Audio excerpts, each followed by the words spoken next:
Hello everyone, welcome to my UPSC UPHESC assistant professor की regular preparation करवा रहे हैं। अभी बीच में ज़रूर थोड़ा सा गैप आया दिवाली के टाइम पे, लेकिन अब इसको कंटिन्यू रखेंगे।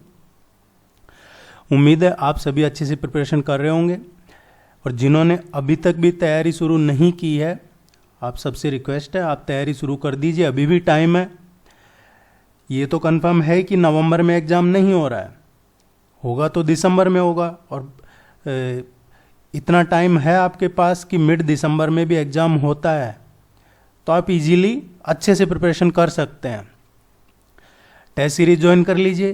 टेस्ट सीरीज़ का बेनिफिट ये रहेगा कि आपको क्या पढ़ना है, क्या प्रैक्टिस करनी है, मैक्सिमम आपको इसमें क्वेश्चन मिल जाते हैं, नोट्स मिल जाते हैं, और टू द पॉइंट आपके क्वेश्चन आते हैं, और वही आपके एग्जाम में आते हैं। डायरेक्ट नहीं तो इनडायरेक्ट भी आएगा, तो आप एलिमिनेट करके 100% कर दोगे।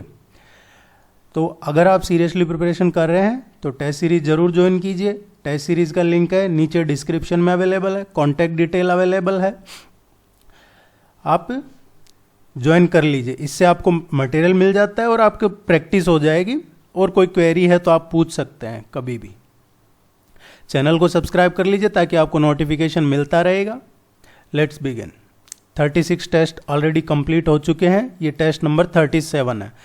टेस्ट हिंदी और इंग्लिश दोनों मीडियम में अवेलेबल है। ऐसा नहीं है कि यही इंग्लिश लिखा हुआ है तो ये हिंदी में अवेलेबल नहीं है।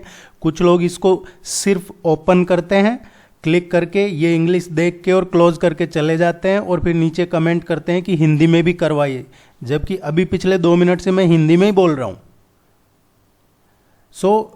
ऐसा नहीं है, आप समझ सकते हैं। अगर इसको देखते हैं तो यहाँ पे हिंदी इंग्लिश यहाँ कोई इशू नहीं रहेगा अगर आप इसको सीरियसली देखेंगे तो। Let's begin.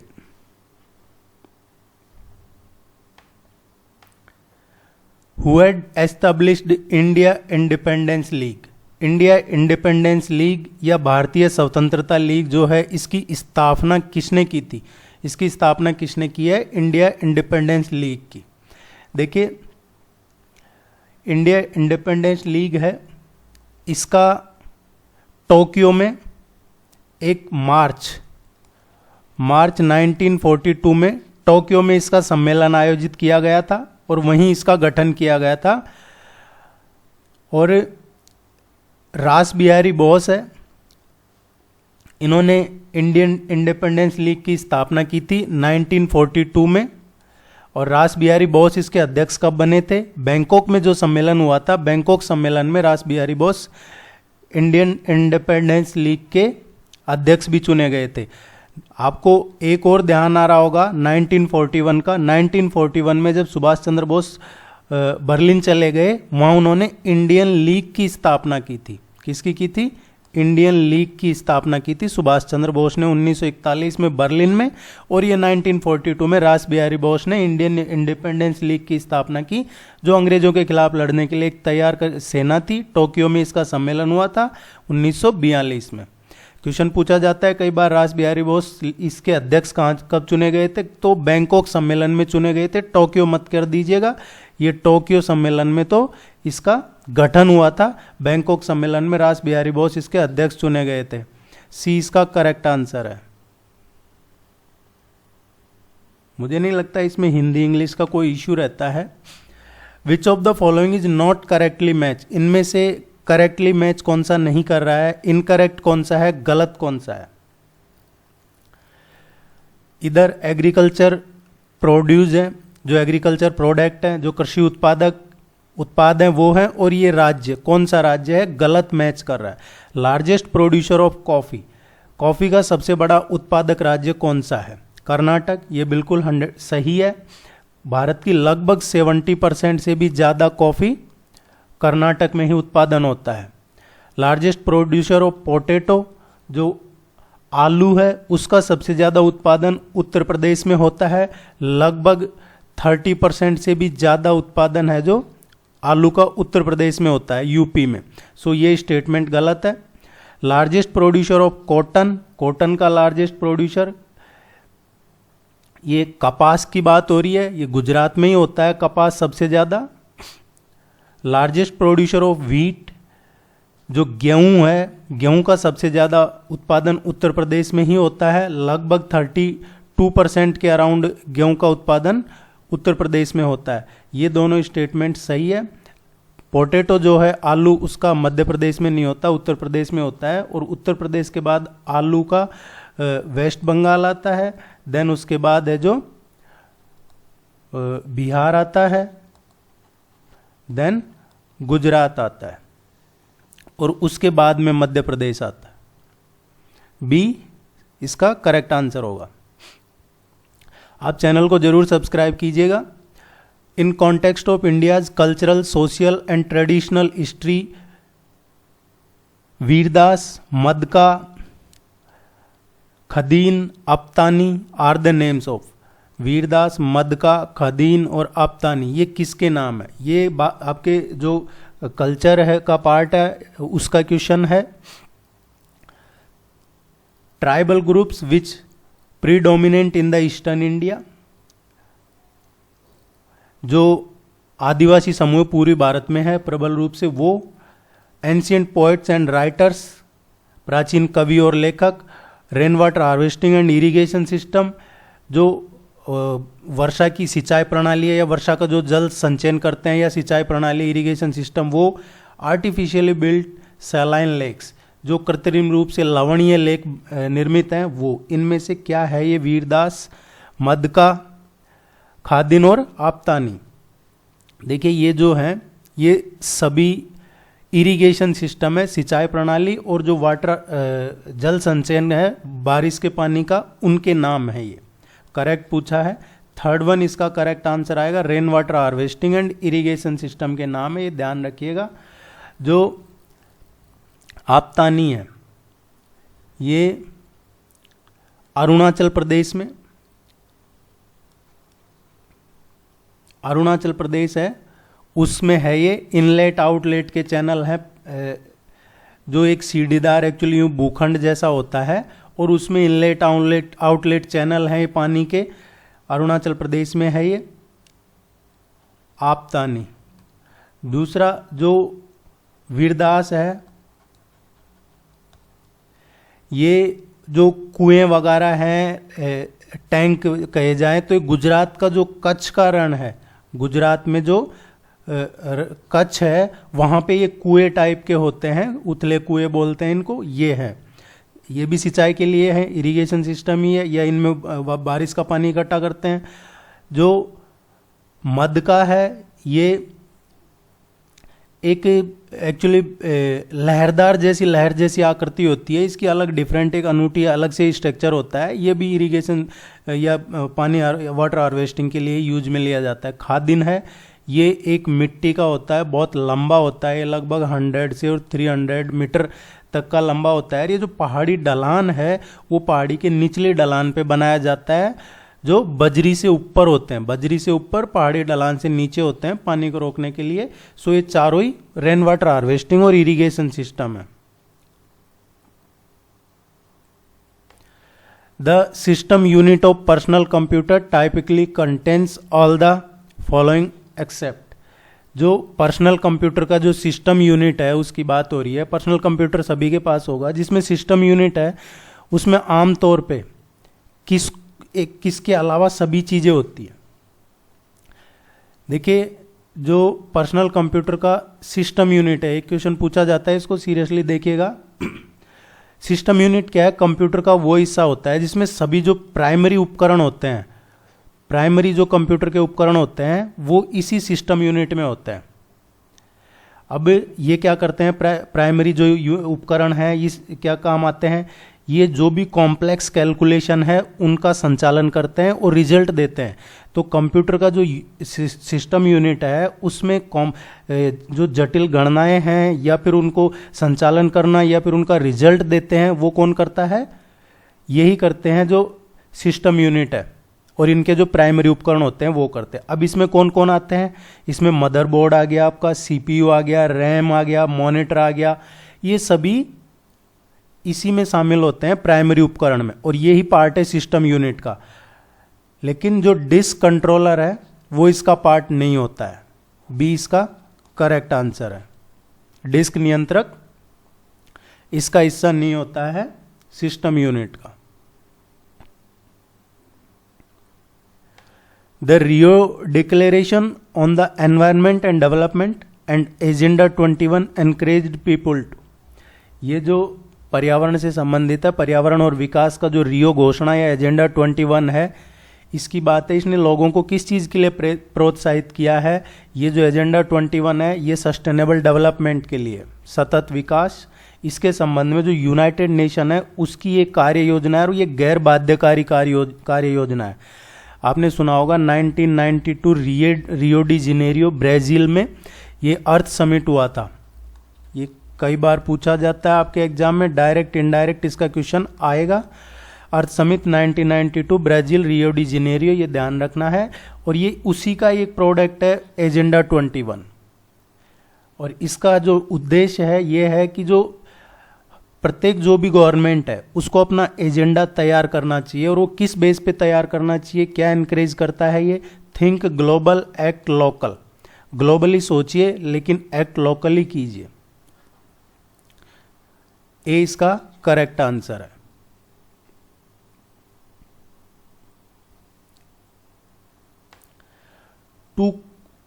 To kinds of main memory are, two kinds of main memory are, मुख्य मेमोरी दो प्रकार की होती है। इनमें से कौन सी है जो मुख्य मेमोरी होती है? दो तरह की। देखिए, मुख्य मेमोरी है जो एक्चुअली 4 टाइप्स की होती है, 4 प्रकार की होती है। ये कौन सी होती है मुख्य मेमोरी? रोम, रैम, फ्लैश मेमोरी और कैश मेमोरी। ये 4 टाइप की होती है, मेन मेमोरी होती है जो आपके। अब इसमें क्वेश्चन का आंसर क्या आएगा? Rome and RAM. ए इसका करेक्ट आंसर है।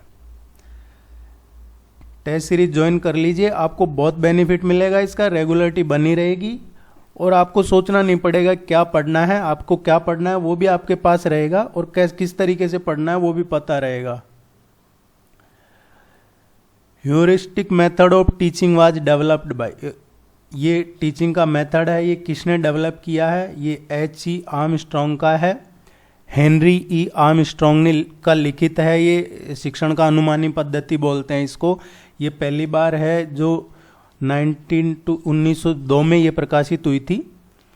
इसमें क्या है एक्चुअली, जो टेस्टिंग है, एरर है, परीक्षण है और त्रुटि का जो सिद्धांत है उस पर आधारित है। ये तार्किक कहें, काल्पनिक कहें, उस सोच का यूज करके, तार्किक और जो काल्पनिक सोच है उसका यूज करके, और जो प्रॉब्लम है उसका सॉल्यूशन किस तरीके से हो सकता है उसका इसमें प्रस्ताव करता है। इसका दृष्टिकोण क्या है?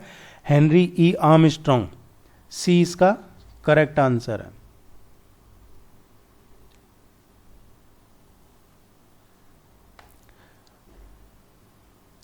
Glyphosate, glyphosate considered harmful is most likely used in which one of the following. देखिए, हानिकारक माना जाता है ये ग्लाइफोसेट, निम्न में से किसमें इसके उपयोग होने की सबसे ज़्यादा संभावना होती है? ग्लाइफोसेट क्या है? ये एक हर्बिसाइड है। हर्बिसाइड क्या होता है? जिसको बोलते हैं शाकनाशी, हर्बिसाइड है ये। अब ये क्या करता है? ये जो ग्लाइफोसेट है, ये जो चौड़ी पत्ती वाले पौधे या घास उनको कम करने के लिए इसका यूज किया जाता है। या यूं कहें कि अगर किसी पेड़ की लेंथ कम करनी होती है, उसको ज़्यादा नहीं हो उसकी लेंथ, तो ये इसका यूज किया जाता है ग्लाइफोसेट का। अभी रिसेंटली जो एग्रीकल्चर मिनिस्ट्री है उसने अभी एक नोटिफिकेशन जारी किया है, उसमें कहा है ग्लाइफोसेट का उपयोग है जो प्रतिबंधित है। कोई भी व्यक्ति जो पीसीओ है, पीसीओ जो कीट नियंत्रक ऑपरेटर बोलते हैं जिनको, उनको छोड़ के ग्लाइफोसेट का यूज नहीं करेगा। इसका मतलब जो कीट नियंत्रण ऑपरेटर हैं वही इसका यूज करेंगे, बाकी लोग नहीं करेंगे इसका यूज। डी इसका करेक्ट आंसर है।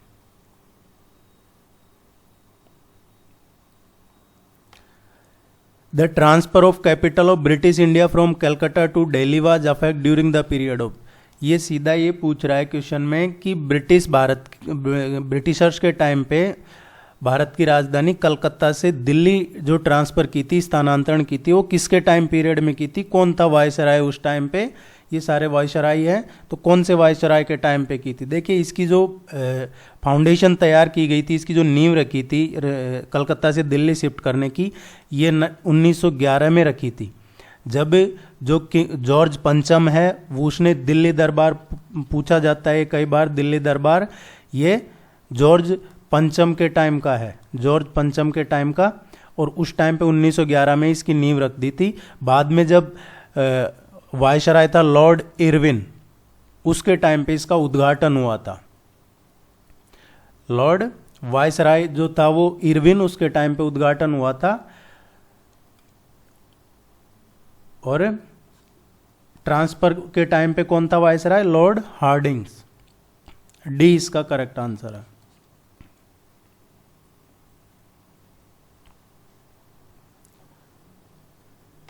Which of the following devices can be used to directly image printed text?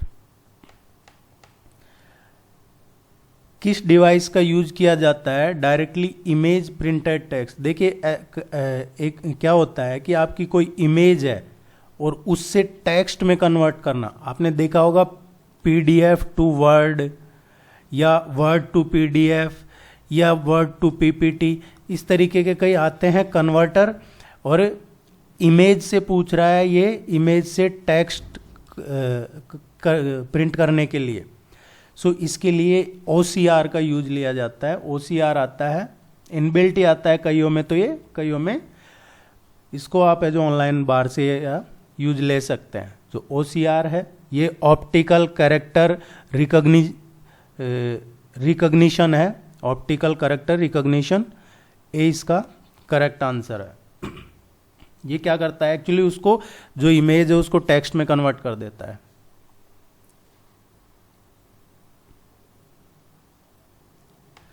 Which one of the following reports addressed the academic, technical and administrative problems of the examination system?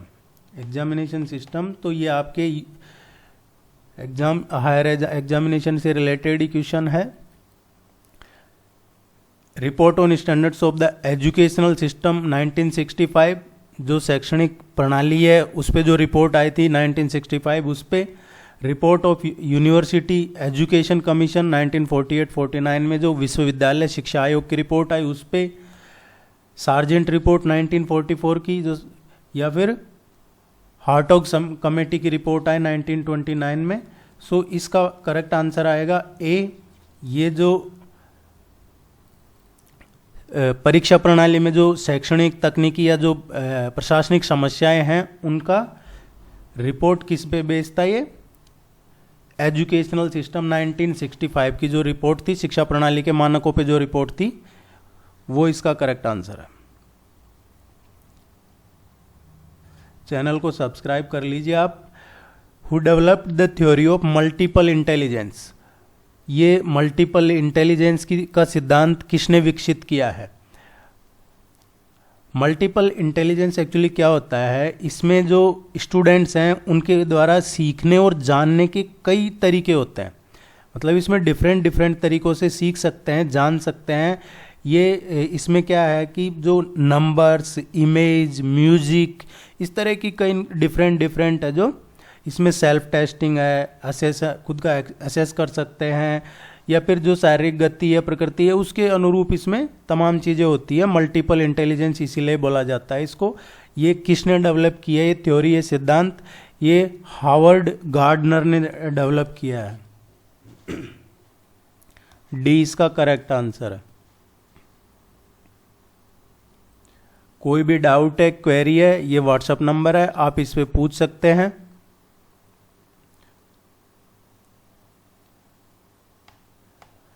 With reference two mission शक्ति consider the following statements. Mission शक्ति के संदर्भ में निम्नलिखित कथनों पर विचार कीजिए। मिशन शक्ति हैज 2 सब स्कीम, संबल एंड सामर्थ्य। मिशन शक्ति की 2 उपयोजनाएं हैं, संबल और समर्थ। ये स्टेटमेंट करेक्ट है। मिशन शक्ति है, उसकी दो स्कीम है, संबल और सामर्थ्य। सामर्थ्य सामर्थ्य सब scheme is for the safety and security of women's.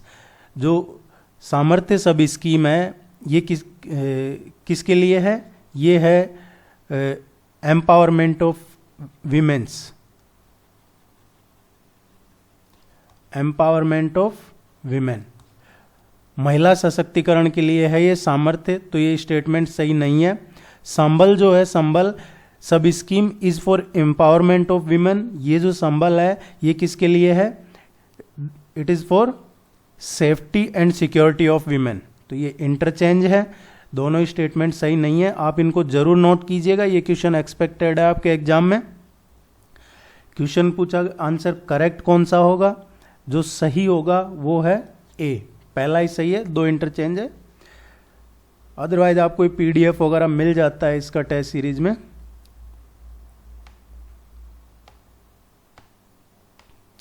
Arrange the following events in correct chronological sequence using the code given below.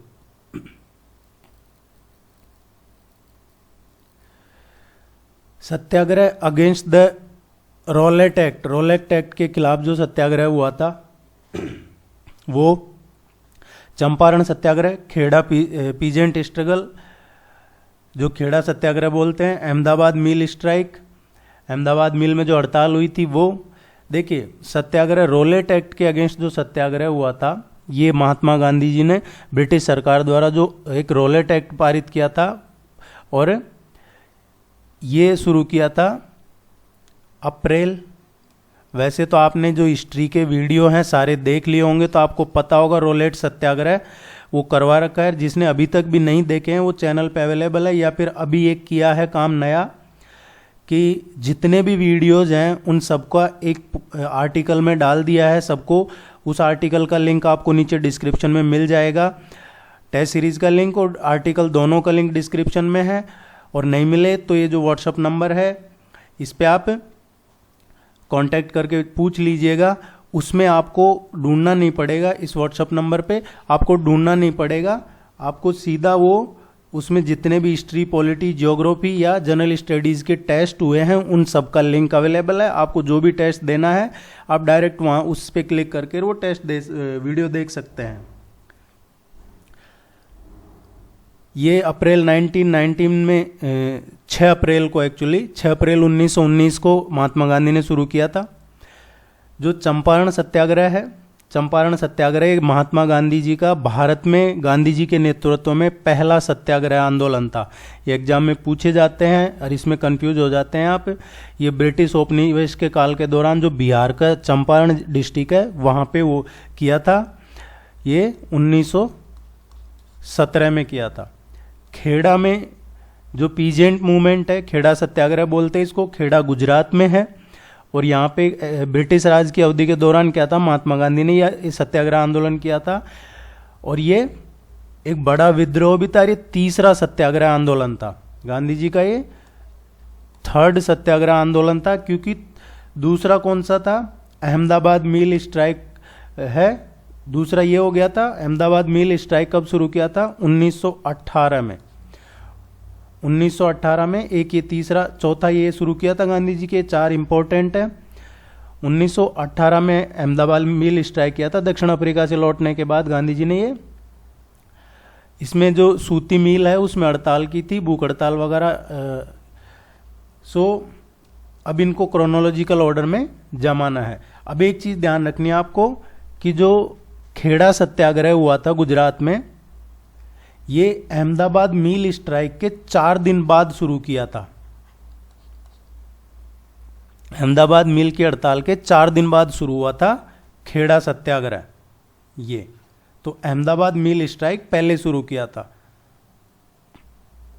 Question का करेक्ट आंसर ए आएगा। आप जरूर इनको नोट डाउन कीजिए, पूछे जाते हैं आपके एग्जाम में।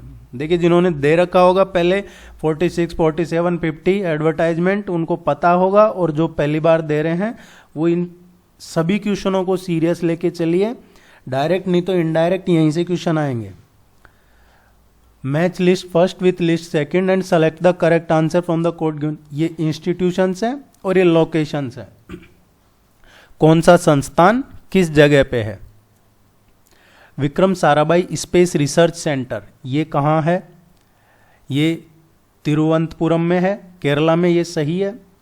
Centre for cellular and molecular biology, ये सही है, ये भी हैदराबाद में है, जो सेलुलर मॉलिक्यूलर बायोलॉजी का सेंटर है।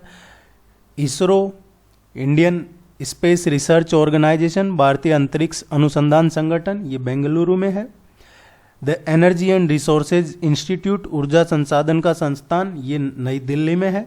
ये चारों सही मैच कर रहे हैं, ए इसका करेक्ट आंसर है। चैनल को सब्सक्राइब कर लीजिए आप, टाइमली नोटिफिकेशन मिल जाएगा आपको। The declaration of reforms on 20 August 1917 is known as, देखिए 20 अगस्त 1917 को ये जो डिक्लेरेशन है ये कौन सा है? रिफॉर्म्स पे, डिक्लेरेशन ऑफ रिफॉर्म्स, जो सुधारों की घोषणा बोलते हैं। 20 अगस्त 1917 को कौन से सुधारों की घोषणा हुई थी? इसको अगस्त डिक्लेरेशन भी बोलते हैं, अगस्त घोषणा। ये ऐतिहासिक माना जाता है। मॉन्टेग्यू घोषणा भी बोलते हैं इसको, जिसमें एक्चुअली क्या था, जो उस टाइम पे ब्रिटिशर्स के टाइम पे जो एडमिनिस्ट्रेशन था उसमें भारतीयों की इसी डिक्लेरेशन के बाद से पार्टिसिपेशन बढ़ा था, और भारत में जो लोकल सेल्फ गवर्नमेंट अभी है उनका है जो विकास का प्रस्ताव रखा था। ये इम्पोर्टेंट है, मॉन्टेग्यू चेम्सफोर्ड, ये भी पूछ लिया जाता है कई बार आपके। मॉन्टेग्यू डिक्लेरेशन, ए इसका सही आंसर है।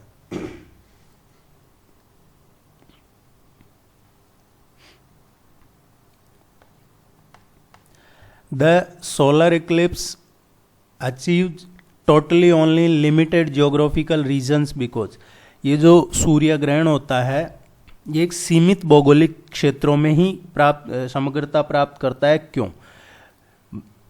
इसकी क्या वजह है कि ये एक लिमिटेड जियोग्राफिकल रीजन में होता है, पूरी दुनिया में एक साथ नहीं होता है, कुछ लिमिटेड रीजन में होता है।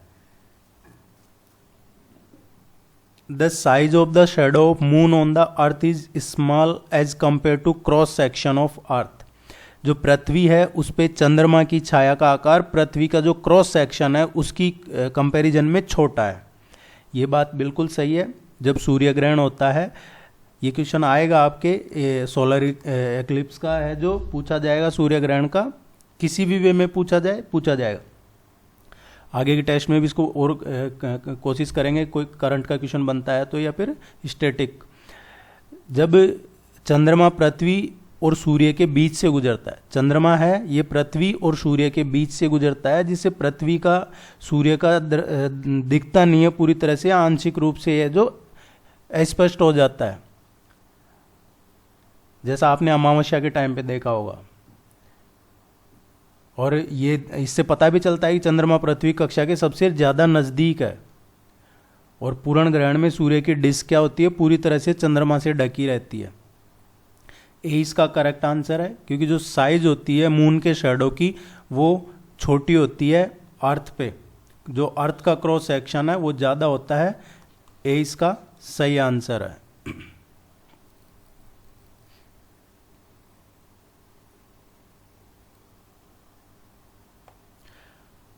कंटूर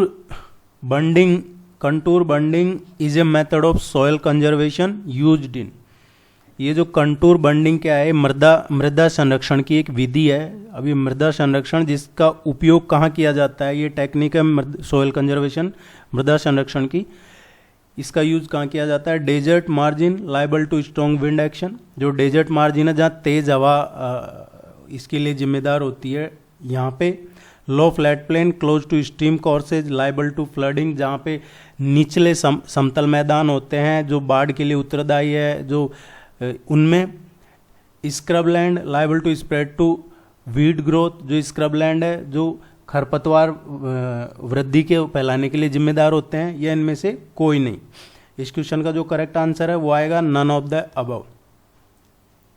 वो इसलिए आएगा क्योंकि जो कंटूर बीडिंग है ये एक सीमांत ढलान और पहाड़ी जो भूमि है उसके लिए होती है, और ये टिकाऊ भूमि प्रबंधन का एक प्रैक्टिस है जहाँ मिट्टी की उत्पादकता बहुत कम होती है।